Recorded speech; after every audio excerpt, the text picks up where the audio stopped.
Olá a todos do canal Refletindo sobre a Palavra. Hoje eu gostaria de falar um pouco sobre catolicismo, protestantismo remanescente. A gente pensa que o catolicismo é somente a Igreja Católica Apostólica Romana, mas quando a gente começa a estudar um pouco a história, não como nos apresentam a história, mas profundamente, fazendo um estudo profundo, a gente descobre que o protestantismo ele nada mais é do que um braço, do catolicismo. Na verdade, ele faz parte de uma profecia, Na verdade, ele como sendo a segunda besta, ele vai dar mais força à primeira besta, Porque ele é como se fosse a imagem, Uma imagem representativa da primeira besta. O catolicismo, na verdade, é a modificação da igreja primitiva. É como se fosse a corrupção, junção, a união de algumas pessoas da igreja primitiva que provavelmente eles não tinham nada de Cristo, Eles não tinham realmente um amor verdadeiro por Cristo. Talvez eles estivessem inseridos no meio do corpo de Cristo com o único intuito que era de corromper, ou então de se aproveitar do corpo de Cristo para algum ganho de poder social. Provavelmente são essas pessoas que estão inseridas ali no corpo, no meio do corpo de Cristo, que se unificam ali ao poder romano. Essa unidade, ela acontece de uma forma meio que política, Meio que pensando no social, De manter uma unidade, manter uma paz, Então, existe essa unificação ali. O João, quando ele vai escrever as cartas, ele já fala ali que existia pessoas ali que se diziam ser judeus, mas que na verdade eles não tinham nada do judaísmo, eles eram unidos ao paganismo. E por isso foi muito fácil eles se unirem também ao poder romano, Até mesmo praticar coisas ali do romanismo. Mas já existia essa união, entre o povo de Deus com hábitos de pessoas de outras nações. Então não foi muito difícil pessoas que se diziam ter aceitado o Cristo, se unir ali ao poder romano, aos costumes romanos, e a trazer esses costumes para dentro da Igreja de Cristo.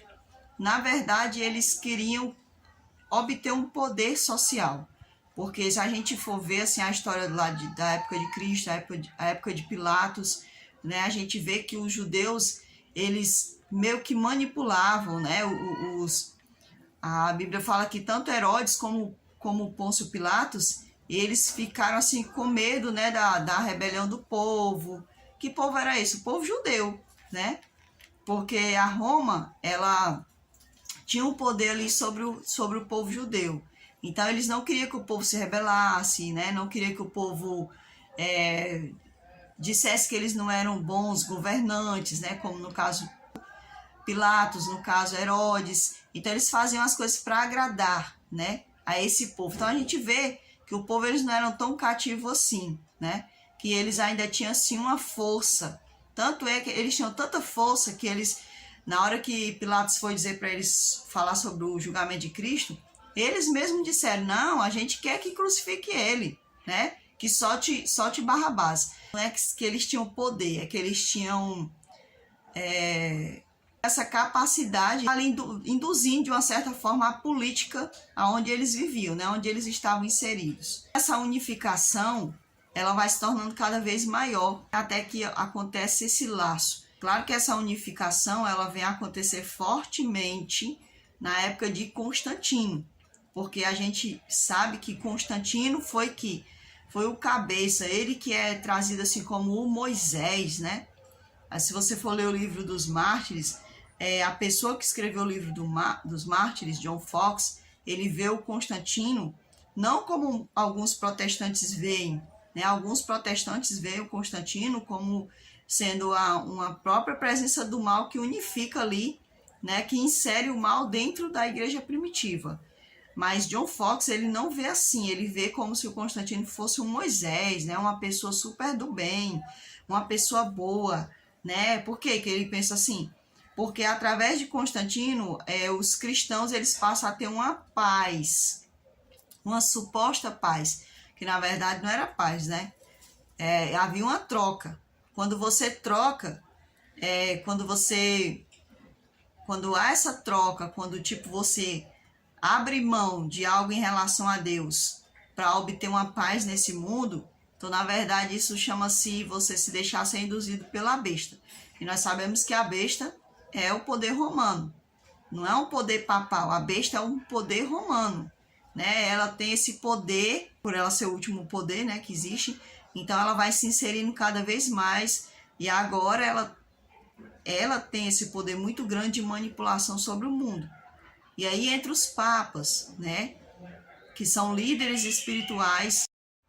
Então a gente vê os papas, né? Muitas pessoas costumam falar dos papas, na verdade os papas, eles são instituídos depois, né? Mas antes já existiam esse poder religioso ali, né? Até mesmo o próprio Constantino, né? A própria mãe deles, eram pessoas que tinham um grande poder de causar uma falsa impressão espiritual nas pessoas. Claro que ali existiam, digamos, líderes sociais, né?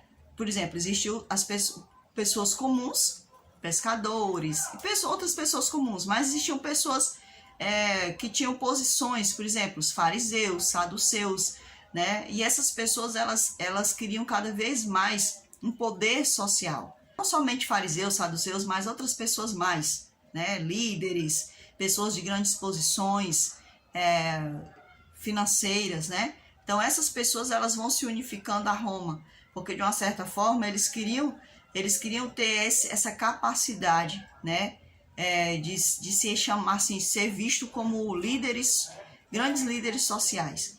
Então, claro que o maligno encontrou nisso uma brecha, né, para que assim essas pessoas se unissem a Roma, né, e ao mesmo tempo elas corrompessem pessoas fracas, porque as pessoas que se uniram a Roma foram pessoas fracas, né? Pessoas que achavam que iam ter paz. Não, é melhor a gente se unir a eles, a gente vai ter paz. E assim nasce a Igreja Católica Apostólica Romana. Nós fazemos parte da Igreja de Cristo, do corpo de Cristo, né? Só que aí nasce essa igreja, que na verdade não é uma igreja, é uma instituição, né? Uma instituição aonde vai falsificar o ensinamento de Cristo, né? Vai se apoderar dos emblemas de Cristo, né, do Cristo, para seduzir muitas pessoas. Então, assim é a Igreja Católica Apostólica Romana. É interessante que, assim, eu não sei se isso se passa na sua cabeça, mas quando eu olho para a Igreja Católica Apostólica Romana e eu olho para o judaísmo, eu vejo dois Cristos diferentes. Eu vejo o Cristo o Cristo judeu, né, e eu vejo o Cristo católico. Existe ali toda uma inserção romana dentro desse Jesus, né? É um Jesus diferenciado, é aquele Jesus que foi feito, né, para que as pessoas vissem ele de uma forma diferente, um Jesus que foi feito não para ser visto como Jesus, o verdadeiro Cristo judeu, né? Porque o Cristo judeu, ele viveu o judaísmo, ele viveu inserido dentro das leis judaicas, porque essas leis judaicas foram postas por ele mesmo, porque o Cristo é Deus. Até onde eu saiba, o Cristo é Deus. Então, se o Cristo é Deus, então ele que inseriu as leis, né? Então ele não pode, ele não distorceu as coisas que ele mesmo fez. Só que quando vem o Cristo romano, esse Cristo romano, ele tem o próprio sábado dele, né? Ele permite ali, né, as pessoas a venerar os santos, né? Então esse falso Cristo, né? Esse Cristo, ele se deixa fazer imagem, se deixa ser adorado, né? Essa falsa imagem do Cristo, né? Esse Cristo também traz esses emblemas romanos, né? Que é a Páscoa, que é a Saturnália, que as pessoas conhecem como Natal. Também existe ali a adoração aos seus deuses, como no caso São João é um desses, né? Por exemplo, o Dia das Crianças, né? Que também é uma adoração romana, né? De um Deus romano. Então, a gente vê que existe o Cristo, né? São dois Cristos. Existe o Cristo bíblico, né? Que é o Cristo judaico, o verdadeiro Cristo, o verdadeiro Messias, né? E existe o Cristo romano, aonde muitas pessoas que se dizem evangélicas enchem a boca, eu sou evangélica, eu sou protestante, mas aí eles vivem, né? Eles vivem esse Cristo aí, né? O Cristo que pratica a tal da Páscoa, pratica o tal do Natal, né? E outras coisas mais, né? Então a gente, o mundo, ele acha que está vivendo dois tipos de cristianismo, o cristianismo protestante e o cristianismo católico, quando na verdade catolicismo e protestantismo são as mesmas coisas, né? Quando eu era jovem, que eu estudei sobre protestantismo, era até de uma certa forma, a professora que passou isso para nós, que ela era católica, ela falava até com a raiva, né? Sobre o protestantismo, como se dando a entender que aquilo ali era uma revolta, né? Que houve dentro da Igreja Católica e tudo mais. Na verdade, isso se trata de uma profecia, que é a segunda besta. O protestantismo, ele é a segunda besta. E ele vai inserir no mundo a imagem da primeira besta. Ele fala como cordeiro, mas vou botar o verso aí para vocês, que é da passagem de Apocalipse, né? Onde ele vai ter a característica, vai aparentar ser um cordeiro, mas ele tem a característica do dragão, que é Satanás. Dragão, todos nós sabemos que é Satanás. Então, esse protestantismo que as pessoas, que eu vejo muitas pessoas assim de várias denominações, principalmente do meio calvinista, né? Eles enchem a boca assim como se o protestantismo fosse uma coisa assim boa, sabe? Como se fosse uma coisa assim maravilhosa, como se fosse a quebra das amarras do catolicismo apostólico romano. Quando na verdade é a mesma coisa. E ainda é pior. Por quê?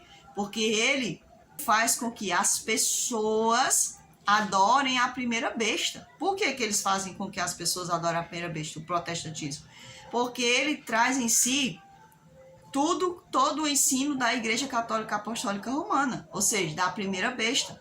Então ele vai trazer a questão do tormento eterno, ele vai trazer a questão do domingo, né, da distorção do sábado para o domingo, né? Uma das únicas coisas que você não vai ver igual é a questão da adoração de imagens, mas muitas outras coisas, a devolução de dízimos, todas essas coisas vai ser idênticas à Igreja Católica Apostólica Romana. O protestantismo, na verdade, ele se trata de uma coisa que não é boa. É uma profecia onde a segunda besta, ela iria iludir o mundo, fazendo com que as pessoas achassem que estavam quebrando os laços com o catolicismo apostólico romano, né?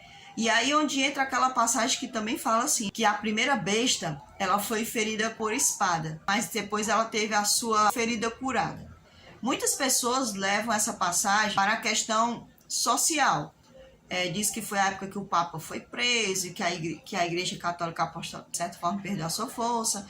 Aí a ferida foi curada quando vou botar aí na tela aí para vocês o nome dele, devolveu lá a autoridade para a Igreja Católica Apostólica Romana, quando ele deu lá o Estado do Vaticano para a Igreja Católica Apostólica Romana, né? Então eles explicam dessa forma. Mas se a gente for ver também aqui, a palavra do Senhor, ela diz que espada é a palavra de Deus. A gente sabe que, historicamente falando, muitos homens começaram a se levantar, homens movidos pelo Espírito Santo de Deus. Esses homens, eles começaram a ver que não era daquele jeito como era ensinado para eles, lá dentro da Igreja Católica Apostólica Romana. Então eles começaram a dizer, não, a palavra, as escrituras dizem assim, por que a liderança católica fala assim para nós? Por que a igreja diz que nós devemos adorar imagens, se nas escrituras diz que não é para adorar imagens? Então eles começaram a fazer questionamentos. Por que ela ensina que as crianças podem ser batizadas? Quando que a palavra do Senhor diz que não, a pessoa para ser batizada ela tem que ter entendimento do que ela está fazendo. Por que elas praticam a missa? Não é para praticar a missa, é para praticar a Santa Ceia, aonde é só uma lembrança, né? Uma reconciliação. É isso, a Santa Ceia é uma reconciliação com o Senhor. Não é eu praticar a missa onde eu trago ali como se eu matando o Cristo novamente, porque a missa é isso. Quando você pratica a missa, Você está praticando o ato como se, na cabeça deles, né, as pessoas que inventaram a missa, você está fazendo todo o ritual de matar o Cristo. É como se você estivesse matando um cordeiro ali que não existe, né? Então é como se fosse isso. Então, essa prática da missa, ela é um tanto quanto diabólica, eu diria assim, né? Mas na cabeça de muitas pessoas, elas não vão pensar assim, né? Mas a missa, ela não é uma prática, né, aceitável diante de Deus, né? Na verdade, ela é um ato até mesmo muito errado, né? Diante das Escrituras. Outras coisas também que eles questionaram, questão do dízimo. O dízimo não existe mais, né? E aí eles foram questionando. Por exemplo, eles também questionaram a questão de praticar as obras para obter a salvação, né? As indulgências, pagamento de indulgências. Eu tenho que praticar certos rituais. Era sobre isso que Lutero falava. Lutero, ele dizia assim: somos salvos pela graça, não por obras. Lutero sempre bateu nessa tecla, o que muitos protestantes, né, erroneamente confundem com a lei de Deus. Lutero, se você for ver, Lutero nunca questionou a lei de Deus. Lutero questionava as tradições católicas, aonde ele questionava se nós já éramos salvos pela graça de Cristo, então por que tinha que se praticar tantas tradições, por que tinha que se praticar tantas coisas para poder obter a tal da salvação? Se nós já éramos salvos por Cristo, se as pessoas já eram salvas pela graça de Cristo. Então, muitos católicos hoje, querendo bater na tecla, se levantar contra a lei de Deus, muitos protestantes, né? Eles ficam questionando a lei de Deus, a verdadeira lei de Deus, né? A lei judaica, a verdadeira lei inserida, que é trazida ali por alguns judeus, né? Que hoje a gente sabe que nem todos os judeus seguem tanto assim a Deus. Então, esses homens, eles começaram a se levantar e a questionar. E aí, esses homens, eles começaram a colocar em xeque, né? Eles começaram a colocar em dúvida o poder da Igreja Católica Apostólica Romana como a única Igreja de Deus, como ela se declarava, né? Então, esses homens, que muitas pessoas chamam eles de protestantes, de reformadores, mas eles nunca se denominaram isso. Esses homens nunca foram protestantes, eles nunca foram reformadores, eles nunca abriram denominações, eles apenas se levantaram contra as mentiras. Foi isso que esses homens fizeram, eles se levantaram contra as mentiras, né? Mas aí alguém, né, algumas pessoas querendo trazer para si um novo tipo de, vou chamar de religião. Muitas pessoas chamam o protestantismo de religião, né? Muitas pessoas querendo fazer uma nova religião, que no caso é o protestantismo, e até mesmo querendo fazer um partido político, né? Porque o protestantismo naquela época, ele não era só um poder religioso, ele na verdade era um partido político, né? Tinha os católicos e tinha os protestantes. Então eles guerreavam por terra, eles guerreavam por domínio, né? E eles obrigavam as pessoas a entrar nas guerras, né? Muitas pessoas não queriam entrar nas guerras porque sabiam que aquilo não fazia parte de Deus. Então, essas pessoas foram que fizeram o tal do protestantismo, tá certo? Não foi hoje em dia a gente vê assim na história, né? Lutero que fez o protestantismo, né? Ele que fundou o protestantismo, né?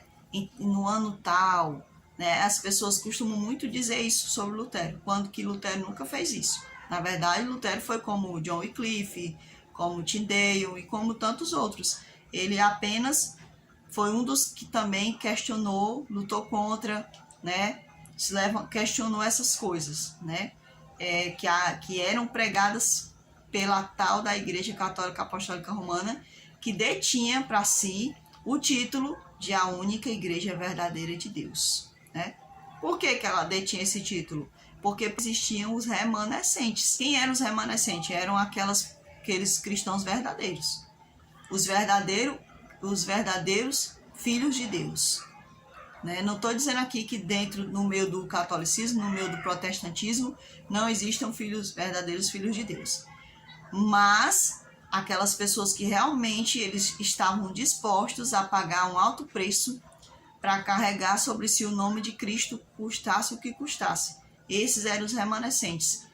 Houve a unidade de algumas pessoas do meio da igreja primitiva com Constantino, fazendo assim a Igreja Católica Apostólica Romana. Essas pessoas elas se opunham, né? Se mantiveram opostas, elas se mantiveram firmes, pagando até mesmo com a própria vida, e esses eram os remanescentes. E alguns remanescentes, eles receberam alguns nomes. Por exemplo, alguns receberam o nome de anabatistas, outros receberam o nome de valdenses, outros grupos receberam o nome de albigenses, mas não é que eles se institucionalizaram com isso, não é que eles tinham uma denominação com esse nome, não é que eles tiveram uma placa, né? Não é que eles abriram lá uma casa de adoração, de oração, onde eles botaram a placa, os valdenses, os albigenses, os anabatistas. Não. Na verdade, eram pessoas que olhavam para eles e viam neles certas características e assim chamaram eles por determinados nomes.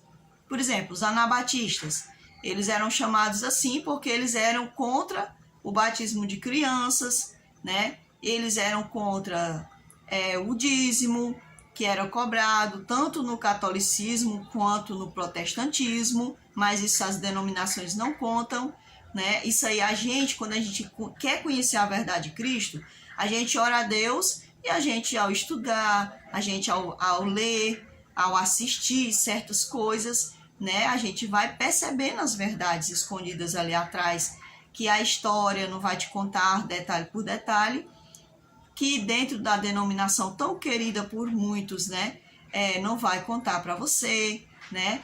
Muitas pessoas não vão contar para você lá dentro das denominações que esses homens, eles se opunham totalmente contra muitas coisas, né? Então, você não vai ver isso nas denominações sendo contadas. Eles vão contar só o quê? O que é que eles sempre contaram para nós sobre os valdenses, sobre os anabatistas, sobre os albigenses? Eles eram pessoas de muita coragem. Eles defenderam o evangelho, eles não se corromperam, né? É só isso que eles falam para nós. Aí eles falam algumas coisinhas assim, tipo assim, é porque, por exemplo, a pessoa que não pratica o batismo de criança, aí eles vai exaltar essa questão dos anabatistas que não batizavam crianças, né? Aí, sobre os valdenses, né?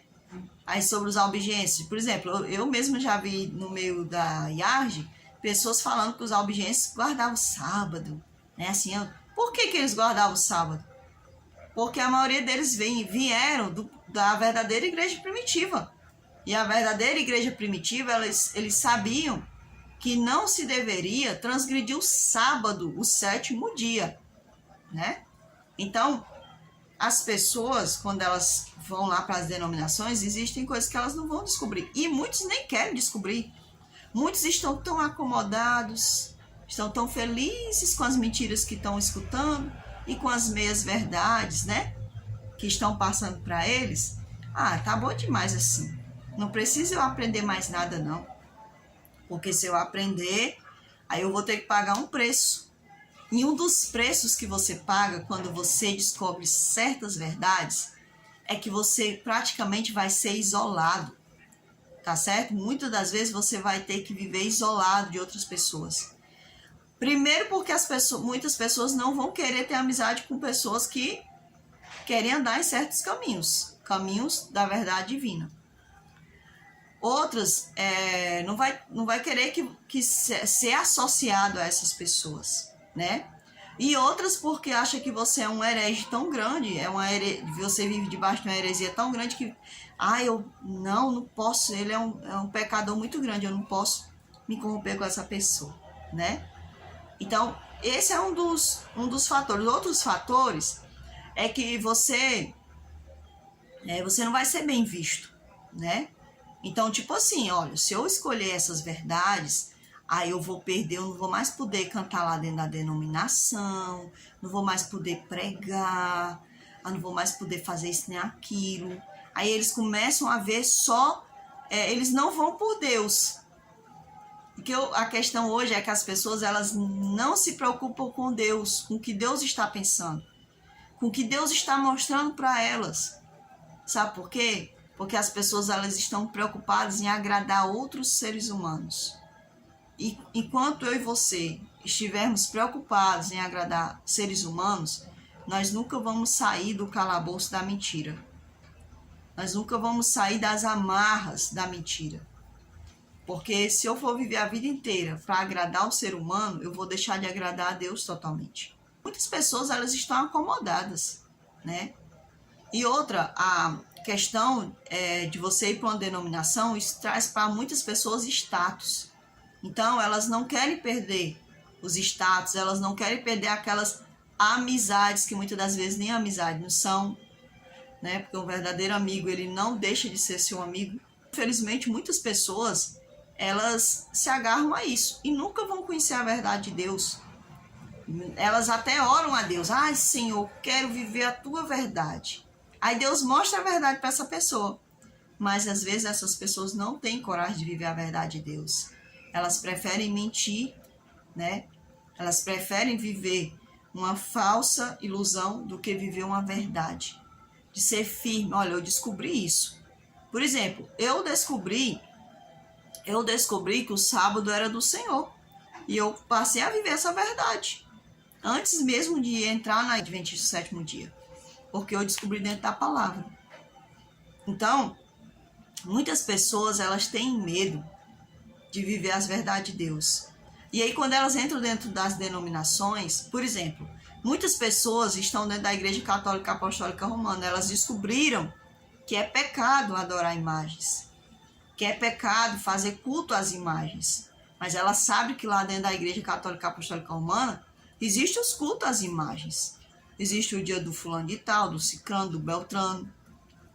Existe as romarias, as procissões. Essas pessoas continuam ali, porque elas acham que se sair do meio de uma denominação, elas ainda estão agarradas naquela mentira, de que você tem que ir à denominação, porque se você não pertencer a uma denominação, você está em pecado, né? Você vai estar pecando contra Deus, você vai morrer espiritualmente, como se a denominação fosse que te desse a vida. Na verdade, quem nos dá a vida é o Senhor. Claro que muitas pessoas vão morrer mesmo, assim, né? Elas já não têm nenhum pingo de nada espiritual, e aí quando elas saem lá do meio da denominação, elas já querem mesmo viver na gandaia, e é só uma desculpa que elas querem, né? A mesma coisa, muitas pessoas descobrem sobre dízimo, e eles não têm a coragem de viver a verdade do dízimo. E essa daqui é uma coisa que bate, viu? Porque muitas pessoas têm medo de viver a verdade do dízimo, porque eles têm medo de ser taxado como ladrão, de ser amaldiçoado. Eles não acreditam que realmente o dízimo não existe mais, mesmo Deus mostrando, eles ainda têm aquele negócio de que eu vou ser amaldiçoado. Então, Deus, ele mostra as verdades pra gente.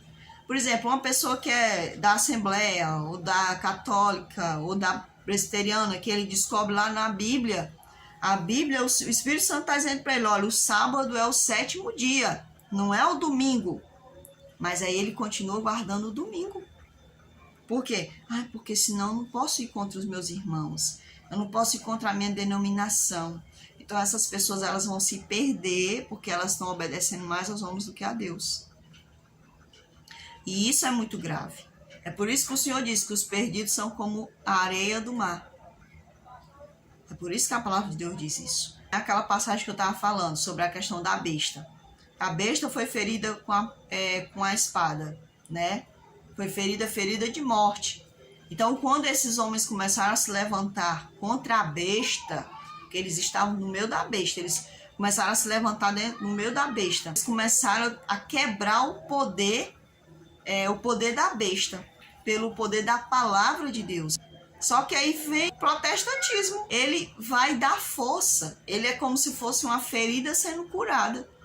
Porque hoje em dia, a Igreja Católica Apostólica Romana, ela tem a sua imagem refletida no protestantismo.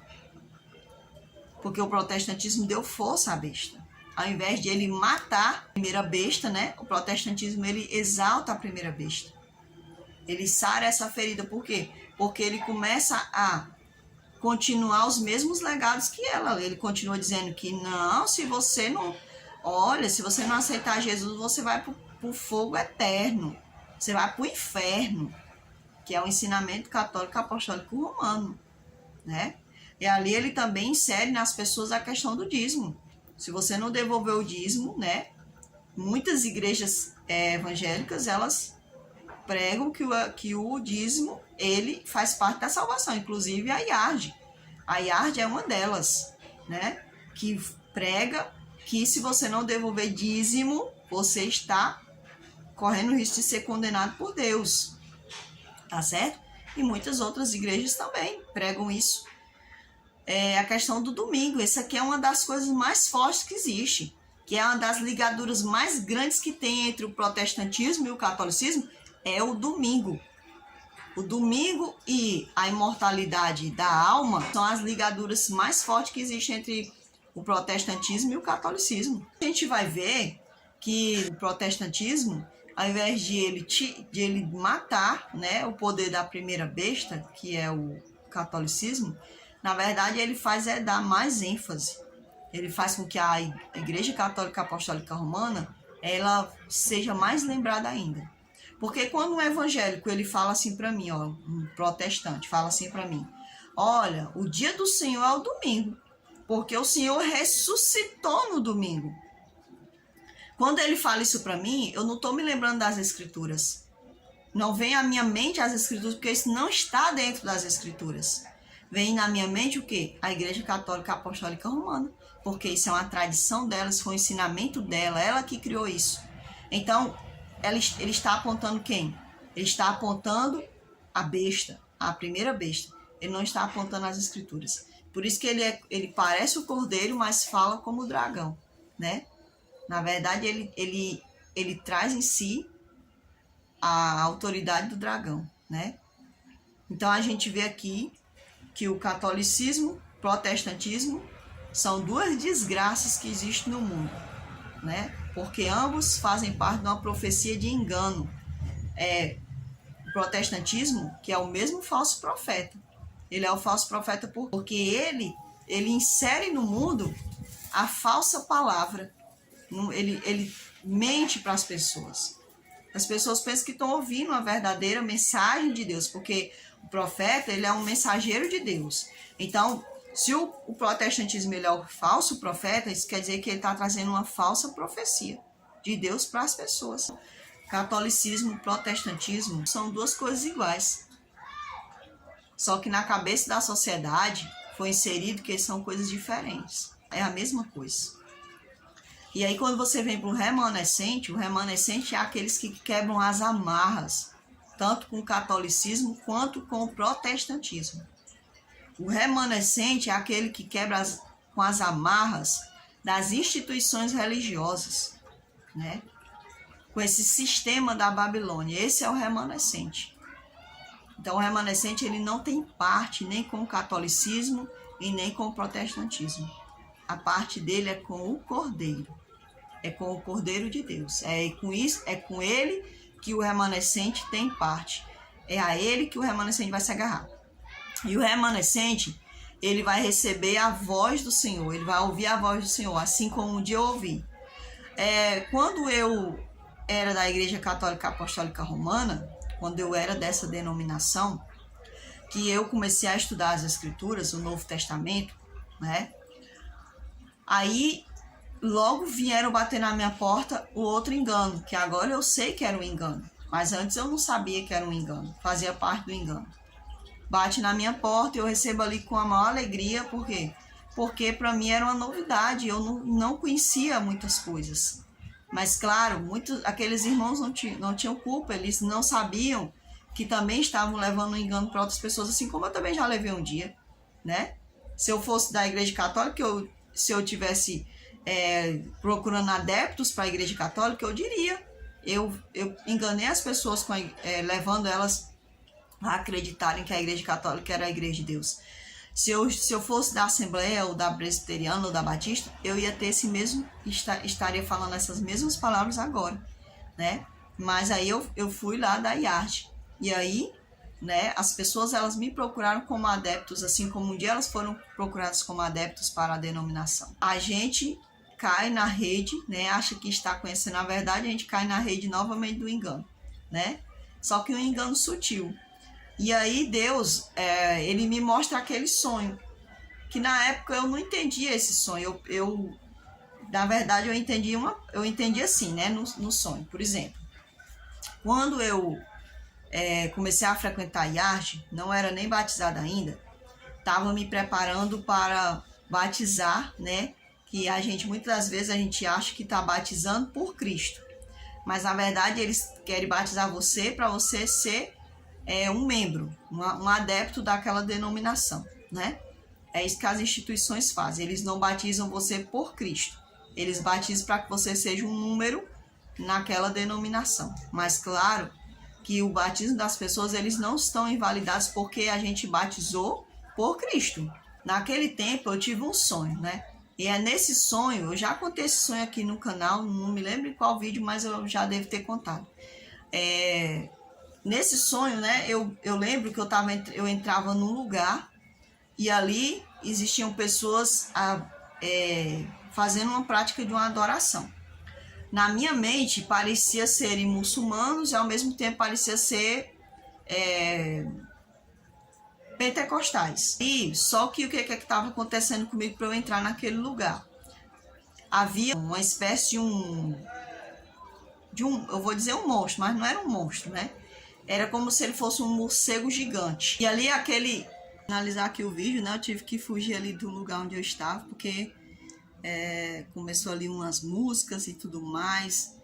E aí o barulho é grande, né? E aí eu começo a me desconcentrar e eu fico mais gaga ainda, né? Eu dou uma travada, minha voz falta um pouco não sair. Então eu tive o sonho onde eu vi essa espécie de um morcego, né? Onde esse morcego ele vinha atrás de mim tentando me agarrar, né? E ali eu começava a fugir e eu vi esse prédio. No que eu entrava nesse prédio, eu vi essas pessoas agachadas como se eles estivessem adorando. Parecia um templo. Essas pessoas estavam agachadas e eu ficava na porta e eu dizia assim, aqui ele não vai entrar, porque aqui é a coisa de Deus. Ali, quando eu olhava, o monstro conseguia entrar. E aí eu saía correndo. E eu entrava noutra sala onde tinha pessoas adorando também. E ali o monstro, né, essa espécie desse ser, né, eu vou dizer assim um ser, porque não era um monstro. Ele era uma espécie de um ser, uma espécie de um morcego gigante, né, todo muito escuro, né, com as asas muito grandes. E ali quando eu entrava nesse lugar, né, e aquele ser a todo tempo tentando me pegar. Então, aonde eu entrava, que tinham pessoas adorando, na minha mente, aquele ser, ele não vinha mais, né? Mas ele conseguia se inserir naquele lugar. Até que eu subia até o alto grau daquele lugar. Que no caso era ali, como se fosse um escritório onde tinha uma madre, né? E ela tava, parece aqueles filmes de terror, sabe? Ela tava assim numa cadeira e a cadeira estava virada ao lado contrário. Aí eu entrava na sala, eu dizia assim, aí eu sabia, que no sonho eu sabia que ali era o local onde ficava a madre. Poderia ter um padre, mas no sonho era a madre. Não sei por qual motivo tinha essa espécie de pessoa ali, né? Uma madre, né? E eu ficava novamente na porta e eu dizia assim, aqui ele não vai entrar, porque aqui aqui é uma pessoa que também é de Deus. Eu já tinha visto pessoas que eram protestantes, evangélicas, muçulmanas, e agora há uma pessoa que representava a Igreja Católica Apostólica Romana que estava no topo do prédio. Não no final do prédio, mas numa das escalas maiores, né, do prédio. Eu dizia assim, aqui essa pessoa não vai me pegar, esse ser não vai me pegar. Só que quando eu olhava que essa mulher se virava, ela não se virava feito um monstro, né? Não era como um filme de terror. Ela se virava e ela era uma pessoa. Só que por detrás dela, esse ser saía de trás dela. E eu percebia que em nenhum lugar conseguia vencer aquele ser. que eu entendia aquele ser, né, se tratava do próprio maligno, do próprio diabo. Então, eu saía de dentro daquela sala com muito medo, né, muito assustada, e eu subia para o final do prédio, né, para o teto do prédio. E ele era muito alto. Então, aquele ser, ele vinha para cima de mim para me pegar, porque o intuito dele, ele dizia, o intuito dele era me destruir. Então, ele vinha para se agarrar comigo para me destruir. Ele queria me derrubar para me destruir. E ali, quando ele se agarrava comigo, eu dizia assim, eu vou me lançar daqui, eu vou morrer, mas ele vai morrer também. Dele ser destruído, é ele cair por terra. No sonho eu pensava assim. Então, na hora que ele se agarrava comigo, que nós dois caímos daquele prédio, a única coisa que eu me lembro era que eu clamava pelo Senhor. E naquele momento eu me lembro que o Senhor, ele me salvava daquele ser, né? Então eu entendia através daquele sonho que nenhum lugar, né? Nenhum lugar é capaz de nos salvar do maligno. Só existe o poder em Deus. Só o Senhor pode nos salvar do maligno. Só o Senhor pode nos livrar das amarras do diabo. Só o Senhor, ninguém mais. Tá certo? Então, muitas denominações, elas trazem em si a propaganda de que elas são a casa de Deus, de que ali está a salvação. Muitas pessoas usam essa frase erroneamente. Você não pode sair da presença de Deus. Não deixe a igreja, não saia da presença de Deus, como se aquele lugar ali fosse a presença de Deus. E muitas pessoas vão ali, mas elas não buscam a verdadeira presença de Deus. E é por isso que muitas delas não conseguem deixar o pecado. Porque o pecado, ele é vencido, ele é largado quando a gente busca verdadeiramente a Deus. Não é o lugar, é Deus. Nos ensinaram de forma errada que a salvação, né, está ou no catolicismo ou no protestantismo. A salvação é uma pessoa, é Cristo. Esse vídeo é para que você possa aceitar a verdade de Cristo, né? A verdade aonde nos ensina que catolicismo, protestantismo, todos fazem parte da profecia do engano, aonde um é a primeira besta, o outro é a segunda besta, né? E nós devemos ser os remanescentes, nós devemos ouvir a verdadeira voz de Deus e nos libertarmos e servirmos ao Deus de verdade, né? Não devemos ter medo desse mundo, não devemos andar de acordo com esse mundo, devemos andar de acordo, em comum acordo com o Cordeiro de Deus. Então fiquem todos com Deus e até o próximo vídeo, se assim o Senhor nos permitir.